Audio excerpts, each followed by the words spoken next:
I'm not going to speak bad about P. Diddy because he's still a black man. Mistakes happen, and I can't say if it is or... Kanye West didn't say a word. He didn't need to. When he stepped into a federal courtroom and had pseudo white invited, unannounced, and entirely unbothered, it wasn't just an entrance, it was an alarm bell. A carefully orchestrated moment that no one could explain, and yet everyone had an opinion on. But within hours, the silence was shattered by 50 Cent. Of course, a troll by design, a marketing machine by instinct, and a man who sees every controversy as a business opportunity. His response? A brutal AI-generated meme. A sarcastic caption that mocked not only Kanye's fashion, but the entire meaning behind his appearance. But this clash wasn't just about an outfit. It was a collision of power plays, past grudges, and hidden agendas playing out in real time inside the courtroom of one of the most damning trials hip-hop has ever seen. The takedown of Sean Diddy. Diddy is no longer just a music mogul. He's a man under federal investigation for trafficking, coercion, drugging, and decades-long abuse masked behind luxury and celebrity. The charges are massive, the details graphic, and the court documents filled with disturbing references to what insiders called freak-offs, a term that once sounded like hip-hop gossip, now redefined as criminal evidence.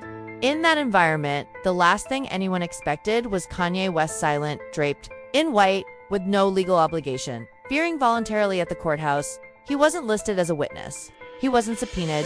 He wasn't even seen with Diddy in recent years.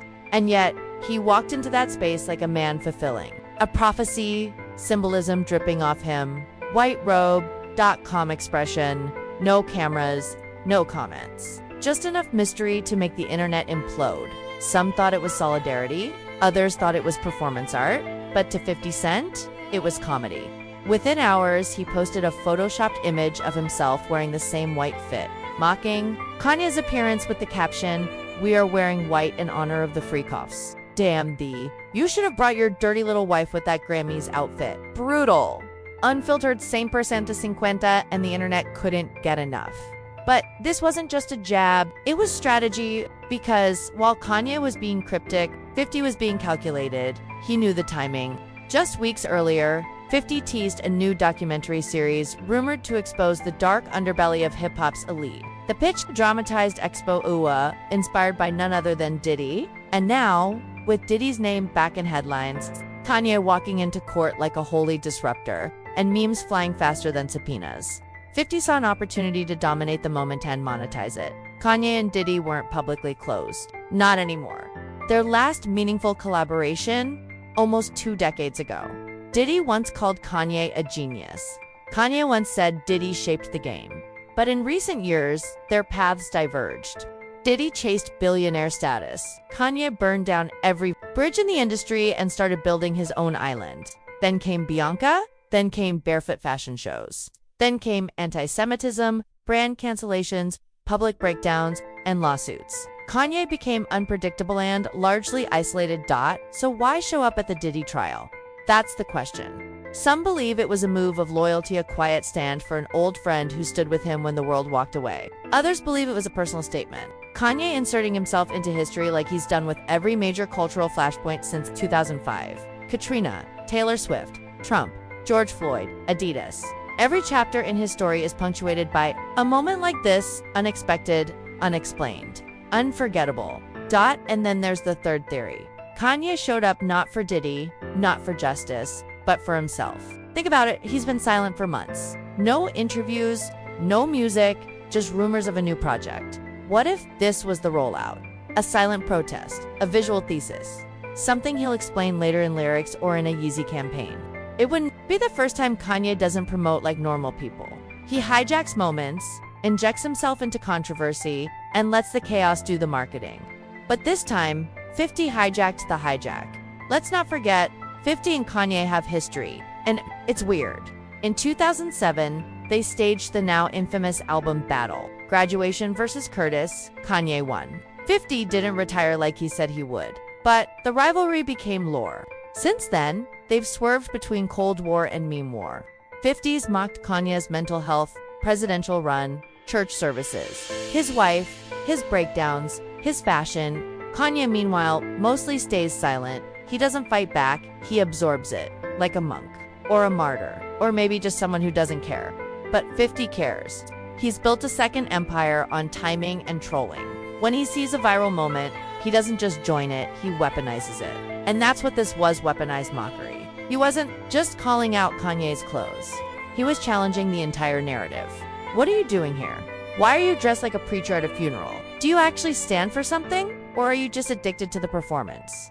50's caption was more than disrespect. It was a challenge, a call-out, a sarcastic dare. Because beneath the memes and mockery is a bigger question. What happens? When the architects of hip-hop royalties start falling, who shows up to bury them? Who shows up to forgive them? And who shows up to cash in? Kanye's silence is loud. 50's sarcasm is louder. And both are fighting for the same thing: control of the narrative. Diddy's trial isn't just a criminal case, it's a mirror. A reflection of what happens when unchecked power, legacy, and celebrity are allowed to fester behind closed doors. Kanye's appearance confused people. 50's meme clarified it. One man brought mystery, the other brought clarity through ridicule. And let's not ignore the response. Social media didn't take Kanye's appearance lightly. TikTok filled with analysis, edits, and AI skits. Twitter or X battled over what the white robe meant. Instagram timelines turned into fan theories. Some claimed Kanye was showing love. Some said he was making it about himself. Others said he was secretly working on a documentary, and this was just research. But the one thing everyone agreed on, it felt important even if no one knew why. And 50, he capitalized on all of it. His meme got millions of views. News outlets picked it up. His name trended next to Kanye's. His show got free promotion. And in a digital age where attention equals currency, 50 came out on top. Again, so here we are. Kanye in white, silent and strange. 50 in comments, loud and surgical. Diddy in court, surrounded by silence that's finally being broken. And the world watching, confused, entertained, outraged. This isn't just a celebrity moment, it's a cultural shift. One man fell, one man stood beside him. Another laughed. And in the middle, a question that nobody can answer with certainty. Was Kanye defending Diddy or disrupting the industry one last time? Let us know what you think. Is 50 keeping the culture honest? Is Kanye making art or playing God? And is this the end of an era or just the start of a much darker one? Because in this courtroom, the judge wears a robe. But outside, the internet is the jury. And the verdict's still being written.